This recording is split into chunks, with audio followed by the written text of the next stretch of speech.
Muito bom dia, sejam bem-vindos ao Tema Dia. O meu nome é Diogo Vidal Silva, comigo tenho o Igor Gonçalves, jornalista do 00.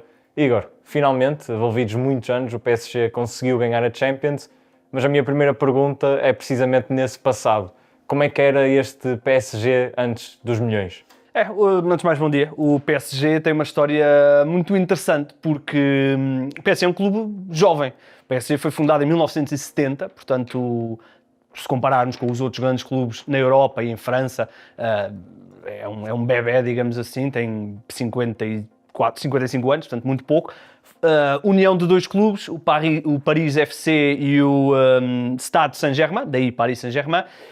E era um clube que tinha uma massa adepta muito grande porque foi criado para dar à capital francesa, Paris, um clube capaz de bater com o Marselha, com o Bordeaux, que eram os clubes mais fortes daquela era do futebol francês. E, portanto, ganhou uma massa adepta muito diferente porque era um clube novo, porque era um clube que estava a tentar combater contra a elite do futebol, portanto tinha esse feeling de underdog, digamos assim, em França.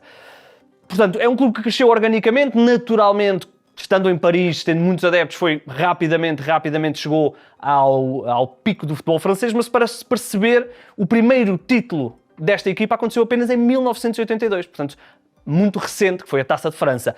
Depois, o clube ganha a primeira Ligue 1 em 85-86, portanto, uma rápida ascensão até ao título, até que em 1991, curiosamente, teve o seu primeiro investidor, que foi o Canal+, a televisão francesa. O canal de televisão francesa comprou o Paris Saint-Germain e deu o primeiro sinal de grandeza, de riqueza ao PSG. É nessa fase que a equipa, apesar de não ter sido campeã na década de 90 apenas foi uma vez, portanto, o futebol francês tinha muitas equipas a serem campeãs em curto espaço de tempo, era um dos campeonatos mais atrativos até 2011 por causa disso, porque com exceção do Lyon, que teve ali uma fase de algum domínio, as equipas iam alternando as conquistas. Por exemplo, o Saint-Étienne durante muito tempo era o clube com mais títulos em França e eram apenas 12, portanto dá bem para perceber o equilíbrio que era o futebol francês. O Paris Saint-Germain, apesar de não conquistar muitos títulos, era um clube muito interessante porque conseguia ter algumas figuras do futebol mundial. Por exemplo, na década de 90 teve o Ginola, teve o Georges Weah, portanto criava esses mitos em Paris. Depois, anos 2000, a equipa continuou a ter essas figuras, Ronaldinho Gaúcho à cabeça, Pedro Pauleta também teve uma fase muito interessante por lá, mas era um clube que foi vendido pelo Canal+, estava em alguma crise diretiva, ia conseguindo atrair esses nomes, mas longe dos holofotes. Até que depois, em 2011, tudo mudou. Sim, exatamente. Ia pegar por aí. O que é que aconteceu a partir daí para que o PSG se tornasse aquilo que nós sabemos? A partir daí, 2011, foram comprados pelo fundo do Qatar. Se bem me lembro, foi um dos primeiros grandes casos de investimento assim, de fundos árabes no futebol europeu. O Manchester City também o foi por volta dessa altura. Já tínhamos tido a experiência do Chelsea de Roman Abramovich, mas aí dinheiro russo, e então esse fundo comprou o Paris Saint-Germain em 2011. Em 2011 fizeram a sua primeira grande contratação e para termos um bocadinho a noção de como o Paris Saint-Germain evoluiu, a primeira grande contratação deste fundo para o PSG foi o Javier Pastore, que custou 40 milhões de euros em 2011, foi o primeiro grande nome da equipa de Paris, que a partir do ano a seguir, portanto 12-13, começou a dominar por completo o futebol francês. Em 12-13 podemos dizer que é o primeiro grande momento de investimento, que é quando contratam o Zlatan Ibrahimovic, e a partir daí, não só o Zlatan, mas também o Thiago Silva, o Lavezzi, que jogava, se não estou em erro, na Udinese, ou qualquer coisa assim do género, e portanto a partir daí dominaram o futebol francês, com aquele grande objetivo de Liga dos Campeões. Certo, e nesta fase há um momento que agudiza tudo. Portanto, entre 12-13 até 2017, o PSG nunca passou dos quartos de final da Liga dos Campeões. Foi várias vezes aos quartos de final, perdeu algumas vezes e algumas vezes depois perdeu nos oitavos de final. E esse momento que tu falas aconteceu a 8 de março de 2017. O Paris Saint-Germain jogava contra o Barcelona, oitavos de final da Liga dos Campeões. Tinham ganho 4-0 na primeira mão em Paris e sofrem talvez um dos resultados mais inacreditáveis, um dos jogos mais inacreditáveis da história da Liga dos Campeões, o 6-1 em Camp Nou, com o Neymar, com o Messi, com aquele mítico golo de Sérgio Roberto já nos descontos.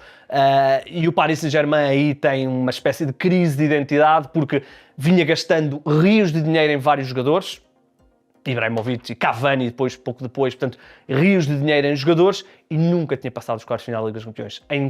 Em França dominava, só para termos uma noção, entre 2012 e 2013 até hoje, disputaram-se 13 títulos no futebol francês, eles ganharam 11, mas a Liga dos Campeões passou a ser um problema muito grande. E até que esse jogo e essa época mudam o paradigma do PSG, que estava a contratar bons jogadores, mas ainda relativamente jovens, com exceção do Ibrahimovic, ou seja, jogadores que estavam nas Udineses, nessas equipas mais modestas, eles iam lá e compravam-nos. Essa derrota e esse ano mudou o paradigma da equipa. Sim, a partir daí mudou muito e queria perceber exatamente isso. O que é que aconteceu, ou seja, depois disso, como é que o PSG conseguiu dar a volta? Deu a volta pagando 222 milhões de euros, a contratação mais cara de sempre do futebol, quando contratou Neymar. Foi imediatamente a seguir a essa eliminação, portanto no ano a seguir contratam Neymar, a partir daí o investimento do Paris Saint-Germain ganhou contornos bem maiores, começando por Neymar, acabando depois naquele tridente que teoricamente ia dominar o futebol europeu e correu tudo muito mal.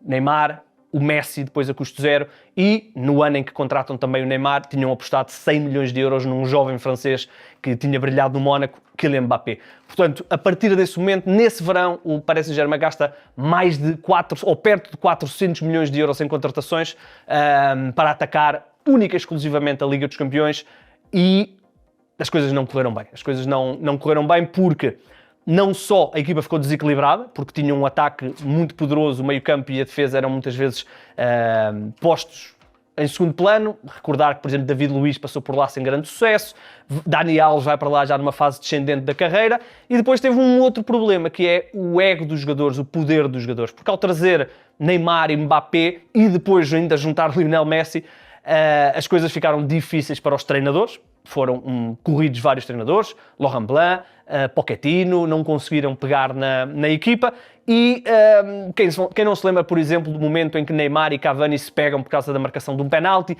estes casos aconteciam com alguma regularidade no balneário do Paris Saint-Germain, porque estamos a falar de jogadores de um nível muito grande, num clube que era modesto até à chegada deles e, portanto, as coisas não correram bem ao Paris Saint-Germain nessa fase. E os resultados estavam à vista. Messi saiu a custo zero e depois venderam Neymar no mesmo verão e depois, passado algum tempo, saiu também Mbappé. Apesar de tudo, o PSG tem a hegemonia em França, pelo menos nesta última década. Este projeto sustentado está, de certa forma, a prejudicar o futebol francês? Eu acho que vai prejudicar, já está a prejudicar, porque o Paris Saint-Germain deixou de ser a equipa de curto prazo, portanto Neymar, Messi, Mbappé, Verratti, por contratar, e passou a apostar num modelo de construção do plantel. Portanto, Vitinha, João Neves, Barcola, portanto, muitos destes jogadores também a virem da formação, portanto o Paris Saint-Germain também se tornou muito forte na formação, consegue captar os melhores talentos em França quando eles ainda são muito jovens.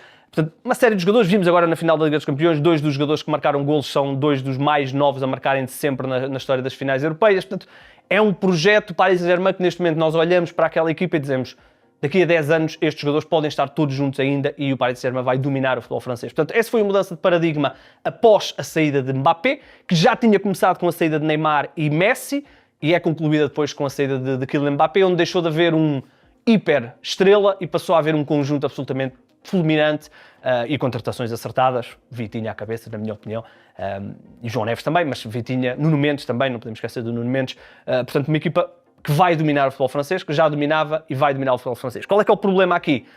É que o futebol francês tornou-se absolutamente previsível. Como eu disse, em 13 campeonatos o Paris Saint-Germain ganhou 11 e neste momento, com esta equipa do Paris Saint-Germain, onde teoricamente não há egos, portanto não haverá choques, não haverá problemas, a grande dúvida que vamos tendo é quantos pontos de avanço é que o PSG vai ter de avanço aos adversários. Ora, a Liga Francesa negociou há muito pouco tempo as transmissões televisivas, a DAZN, compraram esses direitos e já vão devolver esses direitos porque as audiências baixaram muito. E porquê é que as audiências baixaram muito? Porque não há dúvidas sobre quem vai ser o campeão. No fundo, eles estão a competir para ver quem é que é segundo. E isso é um problema, porque não há grandes formas, a não ser que hajam mais investidores a pegarem em outras equipas, como aconteceu em Inglaterra, em outras equipas do futebol francês, para elevar o seu nível de orçamento. Se não acontecer isso, vai ser impossível a qualquer equipa competir regularmente com o Paris Saint-Germain. É verdade, dir-me-ão que Mónaco e Lille já conseguiram ser campeões nesta fase, mas foram momentos muito específicos onde o Paris Saint-Germain teve anos terríveis, não é? Porque num ano normal é isto que vai acontecer, o Paris Saint-Germain vai ser campeão em abril e, portanto, o futebol francês atravessa uma crise de identidade. E é engraçado porque eu comecei a falar de um campeonato que o campeão era incerto e foi assim até 2011, com exceção daqueles 4 anos do Lyon, e de repente tornou-se num campeonato absolutamente dinástico por parte do PSG, audiências a caírem, os melhores jogadores são facilmente recrutados pelo Paris Saint-Germain, portanto eu temo que o futebol francês vá sofrer um bocadinho com isto. Porém, não há nada a fazer, não é? O Paris Saint-Germain tem o dinheiro que tem o seu direito para o gastar, as outras equipas vão ter que fazer o melhor que conseguem. Obrigado, Igor. O tema do dia desta terça-feira ficou marcado então pelo trajeto do Paris Saint-Germain até à elite do futebol europeu, mas não perca, ainda hoje há novo episódio de 5/4, o podcast dedicado ao futsal, e há ainda novo episódio de Mercado Flash, de recordar que o podcast está dedicado ao mercado de transferências até ao último dia do mercado.